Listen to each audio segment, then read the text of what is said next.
اعوذ باللہ من الشیطان الرجیم بسم اللہ الرحمن الرحیم۔ تمام تر تعریفیں ہیں اس پاک پروردگار عالم کے لیے کہ جو کل کائنات کا خالق و مالک، وارث اور رازق ہے، اور درود و سلام ہے ان برگزیدہ ہادیان برحق پر کہ جو وجہ تخلیق کائنات ہیں۔ برادران اسلامی، ایک فرمان ذیشان کہ مومن کی شان یہ ہے کہ جب مومن کو قبرستان میں دفنایا جاتا ہے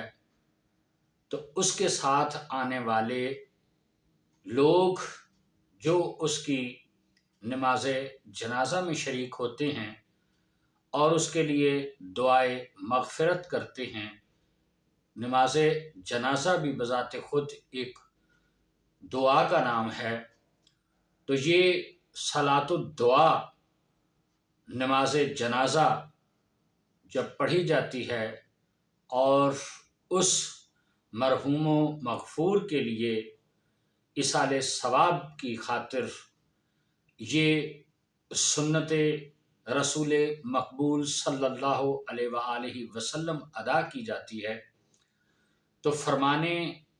ذیشان و عالی شان یہ ہے کہ اس مومن کہ جو اس دار فانی سے کوچ کر کے دار باقی کی طرف سفر کرتا ہے اور اسے دفنایا جاتا ہے، تو وہ جو ساتھ آنے والے ہیں اس کی تدفین کے لیے ان کے تمام گناہ بھی بخش دیے جاتے ہیں۔ مفاتیح الجنان کتاب اور اس میں یہ فرمان امام جعفر صادق علیہ السلام آپ پڑھ سکتے ہیں کہ جو مولا امام جعفر صادق علیہ السلام کے حوالے سے یہ فرمان عالی شان اور فرمان ذیشان نقل ہوا، تو میری نظروں سے یہ گزرا تو سوچا آپ کے ساتھ شیئر کیا جائے کہ ایک مومن کی شان یہ ہے کہ جب اس کو دفنانے کے لیے، اس کی تدفین کرنے کے لیے ساتھ لوگ جو آتے ہیں وہ امام کے فرمان کے مطابق ان کی بھی بخشش کر دی جاتی ہے اس سے پہلے کہ وہ قبرستان کو چھوڑے۔ تو کس قدر بڑا مرتبہ ہے۔ ہو سکتا ہے کہ میرے بات سننے والے اس بات سے تھوڑے سے حیران بھی ہوں اور پریشان بھی ہوں کہ یہ کیا بات کہہ دی۔ سب سے پہلی بات تو یہ ہے کہ جب کوئی فرمان ائمہ علیہ السلام کے حوالے سے نقل کیا جاتا ہے تو ایک مومن انسان کے لیے، ایک مومن مسلمان کے لیے اس سے بڑی کوئی دلیل نہیں ہوتی، اس سے بڑی کوئی حکم نہیں ہوتا، اور اس پہ یقین کرنا ہی مومن، کیونکہ یہ فرمان امام معصوم علیہ السلام ہے، تو پہلی بات تو یہ ہے کہ اس میں شک و شبہ نہیں ہونا چاہیے۔ دوسری بات کہ اگر کچھ لوگ اس حوالے سے میرے دوست احباب حیران اور پریشان ہوں تو ان کے لیے گزارش ہے، ہمارے اہل سنت کی معتبر کتب میں آنے والی یہ صحیح اور مستند احسن حدیث مبارکہ، حدیث رسول مقبول صلی اللہ علیہ وآلہ وسلم کہ وَمِن مَاتَ بِحُبِّ آلِ محمد مَاتَ شہیدہ وَمِن مَاتَ بِبُغْضِ آلِ محمد مَاتَ کافرہ، کہ جو شخص آل محمد کی محبت میں چاہے اپنے گھر پہ، اپنے بستر پہ وہ فوت ہوتا ہے، کیونکہ مومن کے لیے موت نہیں ہے، کل نفس ذائقۃ الموت، ہر نفس نے موت کا ذائقہ چکھنا ہے، چاہے کوئی جنتی ہو یا جہنمی ہو، جب ایک دفعہ موت آئے گی اور موت کے بعد دوبارہ اسے زندہ کیا جائے گا تو گویا موت کے ایک پروسیس سے وہ گزرا، اس نے ذائقہ چکھا، جب دوبارہ زندہ ہوا تو اس کا مطلب یہ موت فنا نہیں بلکہ ایک جہان سے دوسرے جہان کی طرف یہ ایک سفر ہے، یہ ایک کوچ ہے۔ کون کہتا ہے کہ موت آئی تو مر جاؤں گا، میں تو دریا ہوں سمندر میں اتر جاؤں گا، یعنی دار فانی سے دار باقی کی طرف، جہان فانی سے جہان باقی کی طرف۔ گویا جب ہم مر کے دوبارہ زندہ کیے جائیں گے تو پھر کسی انسان کو موت نہیں آئے گی، چاہے کوئی جنتی ہے یا جہنمی ہے۔ تو وہ ابدی زندگی جس کے حوالے سے یہ فرمایا گیا کہ جب ایک مومن جو ہے وہ اس دنیا سے اس دنیا کی طرف سفر کرتا ہے تو وہ گویا شہادت کی اس کی موت ہوتی ہے، یعنی وہ اس کا یہ جو سفر ہے وہ شہادت ہے،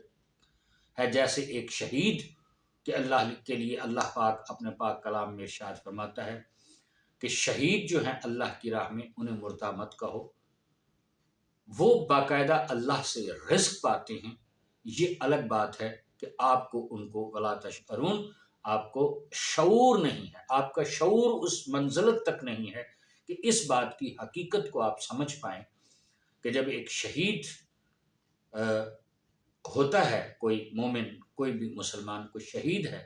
تو وہ اس جہان سے اگلے جہان کی طرف سفر کرتا ہے، اس کے لیے اللہ یہ ارشاد فرماتے ہیں کہ اسے مردہ مت کہیں، حکم ہے مردہ مت کہیں، وہ زندہ ہے اور پھر باقاعدہ اللہ سے رزق پاتے ہیں۔ تو کتنی حیرت کی بات ہے کہ جس دین پر اور جس دین میں اور جس دین کی خاطر ایک انسان شہید ہوتا ہے اسے تو اللہ کہتا ہے کہ مردہ مت کہیں، وہ زندہ ہے اور اللہ کے ہاں سے باقاعدہ رزق پاتا ہے۔ تو جو وارثان دین ہیں، جو وجہ تخلیق کائنات ہیں، جو خود سراپا دین ہیں، جو صراط مستقیم ہیں، محمد و آل محمد علیہ السلام، وہ کیسے، ان کو کیسے آپ مردہ کہیں گے؟ وہ زندہ ہیں اور ہمیشہ کے لیے زندہ ہیں۔ ایک اور اہم ترین بات آپ کی خدمات عالیہ میں عرض کرتا چلوں، جیسے کہ یہ حدیث مبارکہ کہ جو محمد و آل محمد کی محبت میں اس دنیا سے سفر کرتا ہے وہ شہید ہے، اور جو بغض آل محمد جس کے دل میں ہوتا ہے، جو بغض رکھتا ہے، وہ ایسے مر گیا جیسے کفر کی موت مر گیا۔ اور ان کے لیے اللہ وحدہ لا شریک کا یہ ارشاد ہے کہ وہ اس دنیا میں زندہ ہوتے ہوئے بھی ایسے ہیں جیسے سوکھی ہوئی لکڑیاں، چلتے پھرتے وہ زندہ لاشیں ہیں، گویا مردہ ہیں۔ تو پتہ یہ چلا کہ جو محمد و آل محمد کی محبت دل میں رکھے وہ زندہ ہے، مر کے بھی زندہ رہتا ہے، اور جو محمد و آل محمد سے بغض رکھے وہ زندہ ہو کر بھی ماند مردہ ہے، اور جب اگلے جہان میں جائیں گے تو بھی جہنم اس کا ٹھکانہ ہوگا۔ ایک اور حدیث مبارکہ وہ بھی مشہور اور مستند حدیث ہے کہ سرکار دو عالم صلی اللہ علیہ وآلہ وسلم نے ارشاد فرمایا کہ اے علی، اگر لوگوں کے دلوں میں تیرا بغض نہ ہوتا، یعنی سب آپ کی محبت پہ جمع ہو جاتے بنی نوح انسان، اللہ جہنم کو پیدا ہی نہ فرماتا۔ اور اس کے علاوہ دیکھیں کتنی بڑی بات ہے یہ، اور سرکار دو عالم صلی اللہ علیہ وآلہ وسلم کا کتنا واضح فرمان ہے یہ کہ اے علی، اگر لوگ تیری محبت پہ جمع ہو جاتے تو اللہ جہنم کو پیدا ہی نہ کرتا۔ تو گویا یہ جنت اور جہنم محمد و آل محمد کی محبت کا صلہ اور محمد و آل محمد سے بغض کی سزا ہے۔ تو گویا ایک اور اس کی دلیل جس سے کوئی روئے زمین کا مسلمان خواہ کسی بھی مکتبہ فکر سے تعلق رکھنے والا وہ انکار نہیں کر سکتا، اور وہ ہے کہ الحسن والحسین سید شباب اہل الجنہ،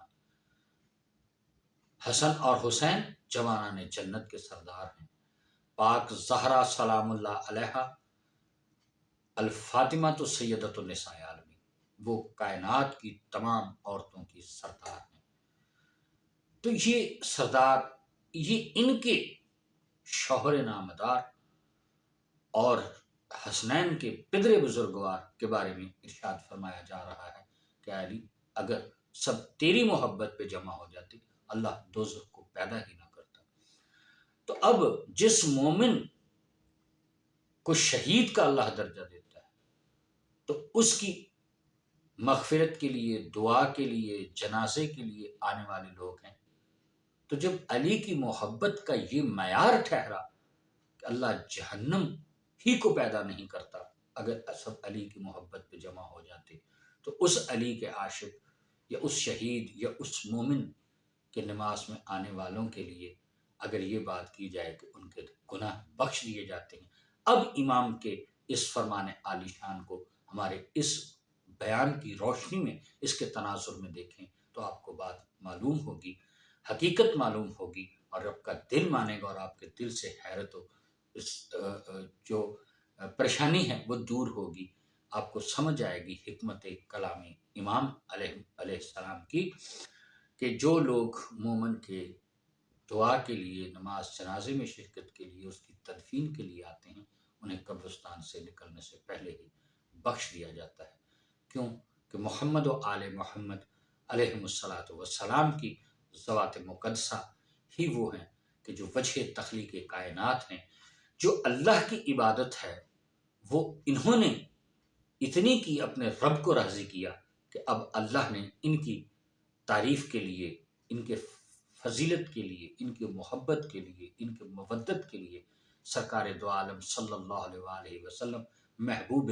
خدا اور محبوب کبریا حضرت اللہ وحدہ لا شریک کے سب سے عظیم پیغمبر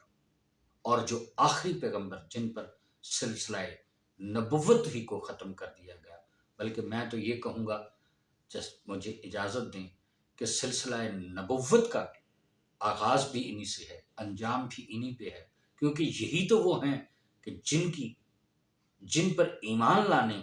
اور جن کو ماننے کے بعد انبیاء کو مرتبہ نبوت پر فائز کیا گیا، جن کے پسینے سے انبیاء کو تخلیق کیا گیا۔ تو برادران اسلامی، محمد و آل محمد کا دروازہ، محمد و آل محمد کی ذوات مقدسہ ہی ہمارے لیے صراط مستقیم ہیں، بخشش کا ذریعہ ہیں، آخرت کی نجات ہیں، اور جنت کے لیے ان کی محبت ہی ہمارا سرمایہ حیات ہے۔ تو محمد و آل محمد علیہ السلام کی محبت یاد رکھیے،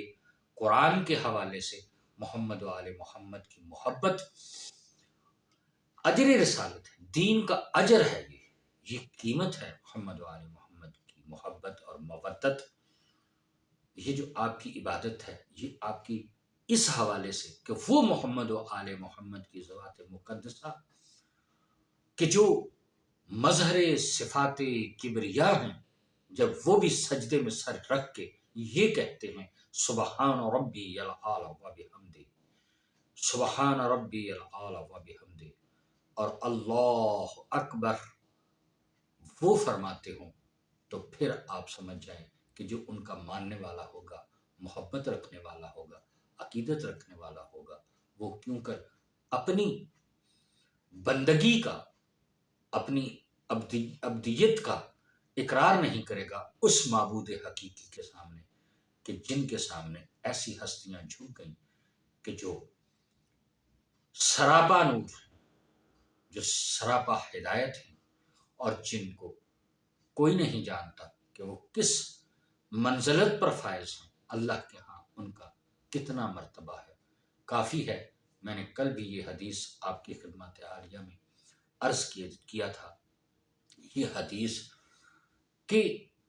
سرکار دو عالم صلی اللہ علیہ وآلہ وسلم کا ارشاد ہے کہ محمد و آل محمد کی محبت اجر رسالت اللہ کا حکم ہے، تو آپ کا فرمان یہ ہے کہ ان کی محبت اور ان کی مودت میری رضا ہے، اور میری رضا اللہ کی رضا ہے، اللہ کو راضی کرنے کا، چونکہ اللہ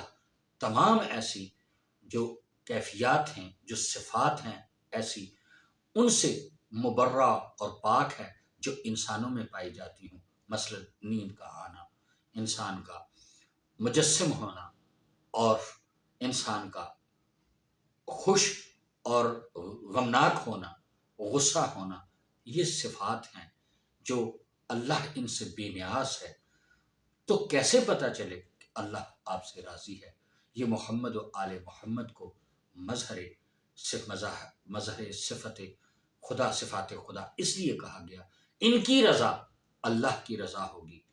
ان کا غصہ اللہ کا غصہ ہے، ان کی ناراضگی اللہ کی ناراضگی ہے، اور ان سے محبت ہی۔ اور میں یہاں پہ آخر میں ہمیشہ میں نے بہت دفعہ یہ بات، یہ شعر دہرایا ہے، حضرت بابا فرید رحمۃ اللہ علیہ کے مزار پہ آپ جاتے ہیں، زیارت کرتے ہیں، تو آپ دیکھیں گے کہ ان کے مزار اقدس پہ یہ شعر لکھا ہوا ہے،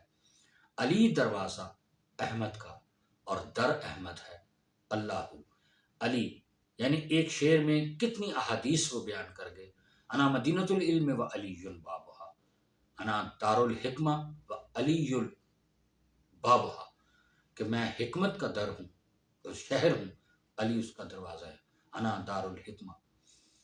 و علی بابھا، انا مدینۃ العلم، علم کا شہر ہوں، علی اس کا دروازہ ہے۔ تو سرکار دو عالم صلی اللہ علیہ وآلہ وسلم کی یہ احادیث سامنے رکھیں، اور علی دروازہ احمد کا در احمد ہے اللہ ہو، کہ اطیع الرسول فقط اطاع اللہ و اطیع الرسول فقط اطاع اللہ، اس میرے محبوب کی،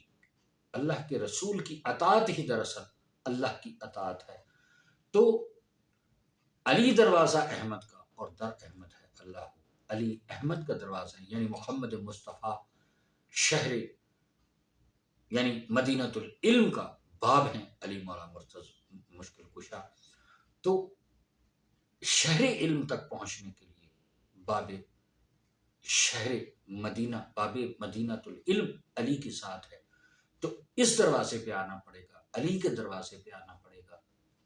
تو جب آپ اس دروازے پہ آ گئے تو نبی کے دروازے پہ آ گئے، اور جب نبی کے پاس آ گئے تو آپ اللہ کے پاس آ گئے، کیونکہ در احمد ہے اللہ،